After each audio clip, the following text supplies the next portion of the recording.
स्वागत है आप सभी का अपने YouTube चैनल बिहेवियर एजुकेशन उपकार की क्लास में। परिचर्चा करने वाले हैं इंडियन हिस्ट्री, भारत का इतिहास। 15 अति महत्वपूर्ण प्रश्न आगामी आने वाली सभी प्रतियोगी परीक्षाओं के लिए क्या होंगे, VIMP होने वाले हैं।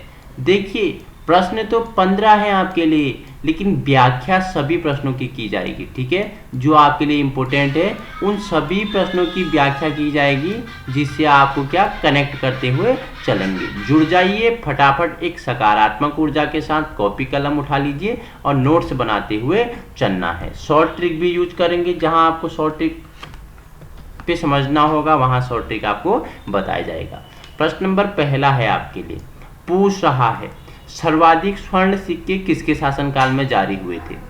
ऑप्शन 4 है मौर्य काल, ऑप्शन बी आपका है शुंग काल, ऑप्शन सी आपका गुप्त काल, ऑप्शन डी आपका कुषाण काल। तो बताओ मुझे सर्वाधिक स्वर्ण सिक्के जारी हुए किसके शासनकाल में, गुप्त काल में। ठीक है, देखो आपके पास स्वर्ण है तो आप उसे कहाँ पे रखते हो, छुपा के तिजोरी में रखते हो। ठीक है, तिजोरी में रखते हो, क्या करते हो, सभी से गुप्त रहता है। स्वर्ण क्या रहता है, सभी से गुप्त रखा जाता है। तो जहां स्वर्ण सिक्के सर्वाधिक जारी हुए तो आपको लगाना है गुप्त काल। स्वर्ण क्या रखे जाते हैं, सभी से गुप्त रखे जाते हैं। ये आपका शॉर्ट ट्रिक है।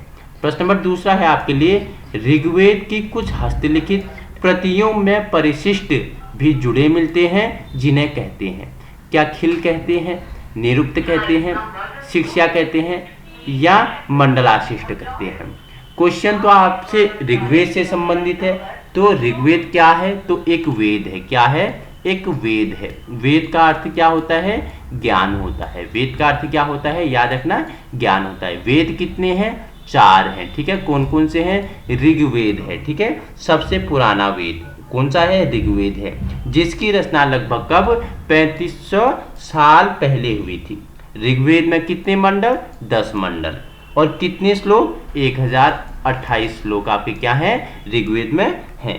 वहीं सूक्तों की बात करें तो 1017 सूक्त इसमें व्याप्त हैं। अगर मंत्रों की बात करें तो 10,600 मंत्र हमारे ऋग्वेद में व्याप्त हैं। इसका उपवेद क्या है, आयुर्वेद है, जो चिकित्सा शास्त्र से संबंधित है।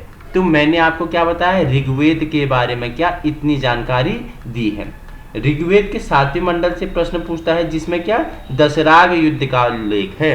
पूछे आपसे कि दशराग युद्ध था, उसका उल्लेख ऋग्वेद के किस मंडल पे है, 7वें मंडल पे है। यह पनुष्णिनी रावी नदी के तट पर हुआ, जिसमें सूरदास विजयी हुई।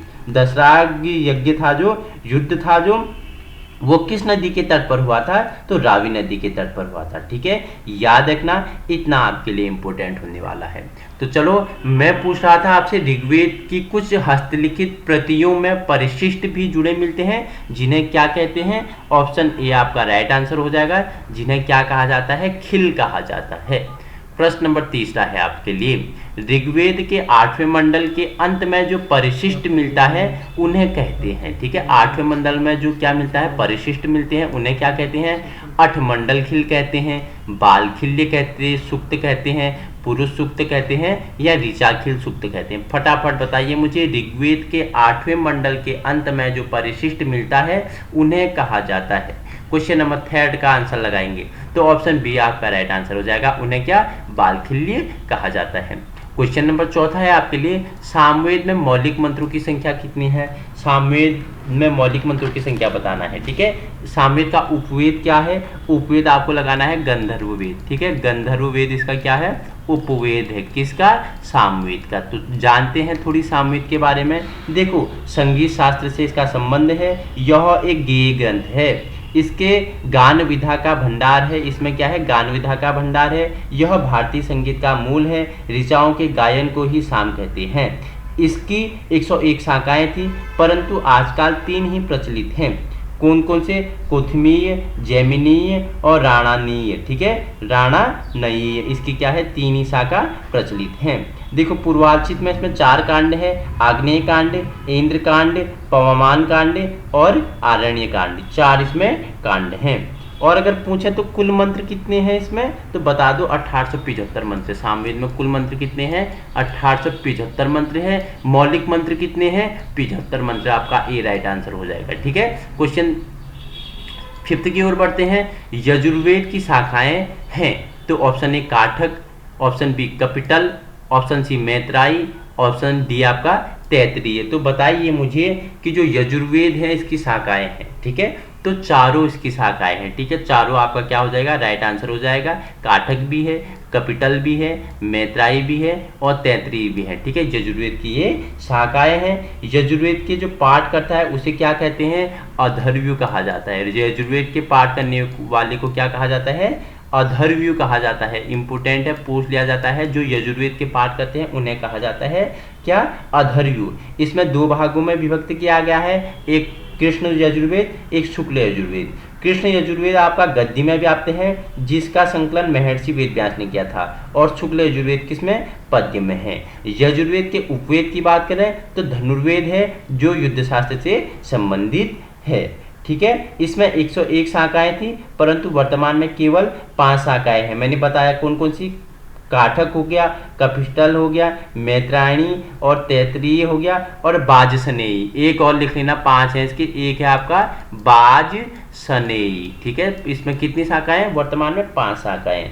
40 अध्याय हैं। कितने अध्याय, 40 अध्याय हैं। 303 अनुवाक है। 303 क्या है, अनुवाक है। ठीक है, और वहीं अगर मंत्रों की संख्या पूछें आपसे तो 1975 इसमें मंत्र है। ठीक है, तो याद रखना। क्वेश्चन नंबर 6 है आपके लिए, पूछ रहा है सामवेद को गाने वाले विशेषज्ञ को कहते हैं। जैसे मैंने बताया, जो यजुर्वेद का पाठ करता है उसे क्या कहते हैं, अधर्व्यु कहा जाता है। तो वैसे ही सामवेद को गाने वाले विशेषज्ञ को क्या कहा जाता है, क्या सामगाता कहा जाता है, ऑप्शन बी अधर्व्यु कहा जाता है, option C Udgata, option D मलंगी कहा जाता है। तो बहुत बच्चों का आंसर सामगाता है, गलत है आपका आंसर। ठीक है, अधर्व्यु किसको बोला जाता है, यजुर्वेद को गाने वाले को कहा जाता है। ठीक है, तो आपका ऑप्शन सी राइट आंसर हो जाएगा। जो सामवेद का गायन करते हैं उन्हें उद्गाता कहा जाता है। क्वेश्चन नंबर 7 है आपके लिए, ऋग्वेद की प्रथम 4 शाखाएं को कहा जाता है। तो जो प्रथम 4 शाखाएं हैं किसकी, बताओ, ऋग्वेद की, उन्हें कहा जाता है। तो उन्हें क्या कहा जाता है, क्या कृष्ण यजुर्वेद कहा जाता है, शुक्ल यजुर्वेद कहा जाता है, या काठक यजुर्वेद कहा जाता है, या बाजसनेयी यजुर्वेद कहा जाता है। फटाफट बताइए मुझे, पूछ क्या रहा है, सवाल समझना है, उसके अनुसार आपको आंसर करना है। ऋग्वेद की प्रथम 4 शाखाओं को कहा जाता है, तो कृष्ण यजुर्वेद कहा जाता है। ऑप्शन ए आपका राइट आंसर हो जाएगा। क्वेश्चन नंबर 8 है आपके लिए, यजुर्वेद के मंत्रों से यज्ञ कराने वाले व्यक्ति को क्या कहा जाता है। जो यजुर्वेद के मंत्रों से यज्ञ कराता है उसके यज्ञ कराने वाले व्यक्ति को क्या कहा जाता है, यजमान कहा जाता है, होता कहा जाता है, कपिटल कहा जाता है, या उद्गाता कहा जाता है। 4 ऑप्शन से आपको एक ऑप्शन बताना है, उन्हें क्या कहा जाता है, ऑप्शन बी आपका राइट आंसर हो जाएगा। जो यजुर्वेद के मंत्रों से यज्ञ कराते हैं उन्हें होता कहा जाता है। ठीक है, क्वेश्चन नंबर 9 है आपके लिए, सर्वप्रथम रेखागणित के बीज मिलते हैं, तो कहाँ मिलते हैं, प्रथम कल्पसूत्र में, द्वितीय कल्पसूत्र में, तृतीय कल्पसूत्र में, या डी आपका आंसर ऑप्शन है चतुर्थ में, जो शिक्षा है। ठीक है, तो प्रथम कल्पसूत्र में, या द्वितीय कल्पसूत्र में, तृतीय कल्पसूत्र में, शिक्षा में। तो आपको बताना है सर्वप्रथम रेखागणित के बीज मिलते हैं, कहाँ मिलते हैं, फटाफट बता दो मुझे, फटाफट बताओ मुझे कहाँ मिलते हैं। तो ऑप्शन ए आपका राइट आंसर हो जाएगा, प्रथम कल्पसूत्र में सर्वप्रथम क्या, रेखागणित के बीज मिलते हैं। प्रश्न नंबर 10वां है आपके लिए, पाणिनि की अष्टाध्यायी में 18 अध्याय हैं, जिसमें समस्त सूत्रों की संख्या है। ठीक है, पाणिनि किसकी, पाणिनि द्वारा एक रचना है जिसका नाम क्या है, अष्टाध्यायी। आपसे पूछ लिया जाए कि अष्टाध्यायी किसकी रचना है, पाणिनि की रचना है। उसमें 18 अध्याय हैं, जिनमें समस्त सूत्रों की संख्या कितनी है, 3005 है, 3263 है, 3863 है, या 4000 है। तो बताइए मुझे, पाणिनि की द्वारा रचित जो क्या थी, अष्टाध्यायी थी, इसमें 18 अध्याय हैं, जिनमें समस्त सूत्रों की संख्या कितनी है, 3863। तो आपको दिख रहा है 3863, आपका ऑप्शन सी क्या हो जाएगा, राइट आंसर हो जाएगा। क्वेश्चन नंबर 11 है आपके लिए, जो शास्त्र यह बताता है कि अमुक शब्द का अर्थ क्यों होता है, उसे कहते हैं, वो कहलाता है शिक्षा, कल्प, निरुक्त, व्याकरण। तो फटाफट बताइए मुझे, वो क्या कहलाता है, निरुक्त कहलाता है। ऑप्शन सी आपका क्या ऑप्शन सी आपका क्या हो जाएगा, राइट आंसर हो जाएगा। जो शास्त्र यह बताता है कि अमुक शब्द का अमुक अर्थ क्यों होता है वो क्या कहलाता है, निरुक्त कहलाता है। याद रखना। क्वेश्चन नेक्स्ट है आपके लिए 12 है आपका क्वेश्चन। सबसे प्राचीन बौद्ध ग्रंथ है, दीपवंश है, ठीक है, महावंश है, त्रिपिटक है या इनमें से कोई नहीं। तो बताना है सबसे प्राचीन बौद्ध ग्रंथ क्या है आपका, आंसर सी राइट आंसर हो जाएगा। सबसे प्राचीन बौद्ध ग्रंथ क्या है, त्रिपिटक है। तो क्या होते हैं त्रिपिटक, तो देखो क्या है त्रिपिटक, बताओ मुझे फटाफट क्या है। बुद्ध के उपदेशों का संग्रह, ठीक है, बुद्ध के उपदेशों का संग्रह क्या है, त्रिपिटक कहलाता है। बौद्ध धर्म के अनुयायी कौन थे, गौतम बुद्ध थे, ठीक है, महात्मा बुद्ध, ठीक है, याद रखना।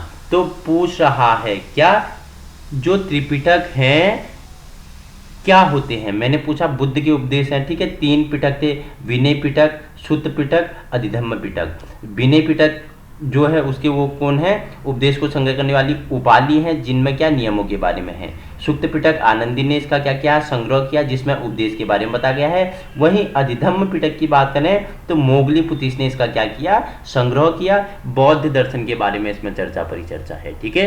क्वेश्चन नंबर 13 है आपके लिए, निम्नलिखित में से किसमें 16 महाजनपदों का उल्लेख है। तो बताना है 16 महाजनपदों का उल्लेख किसमें है। ऑप्शन ए अंगुत्तर निकाय, ऑप्शन बी महावस्तु, ऑप्शन सी है आर्य मंजूश्री मूलकल्प, ऑप्शन डी है परिशिष्टन पर्वन। तो किसमें 16 महाजनपदों का उल्लेख मिलता है, तो आपको पता होना चाहिए किसमें मिलता है, अंगुत्तर निकाय में मिलता है, 16 महाजनपदों का वर्णन मिलता है। 16 महाजनपद तो मैंने कहा, ठीक है। अगर 16 महाजनपदों की बात करें तो कौन कौन से थे, देखो आपको पता होना चाहिए, अंग हो गया, मगध हो गया, काशी हो गया, वत्स्य हो गया, वज्जी, कौशल, अवंती, मल्ल, पांचाल, चेदी, कुरु, मत्स्य, कंबोज, शूरसेन, अस्मक और आपका गांधार क्या है, 16 महाजनपद हैं, ठीक है। जैसे अंग की राजधानी कहाँ थी, चंपा थी। मगध की राजधानी कहाँ थी, ग्रीवराज या राजगृह थी, जो पटना गया बिहार में पड़ता है, ठीक है। काशी, वाराणसी, ठीक है। तो ये मैंने आपको 16 महाजनपदों के बारे में बता दिया, ठीक है। अगर व्याख्यात्मक रूप में इनके बारे में जानना है तो आप मेरे इतिहास वाले प्लेलिस्ट में जा सकते हो, वहाँ मैंने इन चीज़ों के बारे में व्याख्यात्मक रूप में चर्चा की है। क्वेश्चन नंबर आपके लिए 14 है, ठीक है। आपको बताना है, क्या बताना है, जैन साहित्य को किस नाम से जाना जाता है, ठीक है। ये जैन नहीं है, जैन है। जैन साहित्य को किस नाम से जाना जाता है, आगम हो गया, सूत्र, पर्वन या कल्प। तो बताइए जैन साहित्य को किस नाम से जाना जाता है, फटाफट मुझे आंसर दीजिए।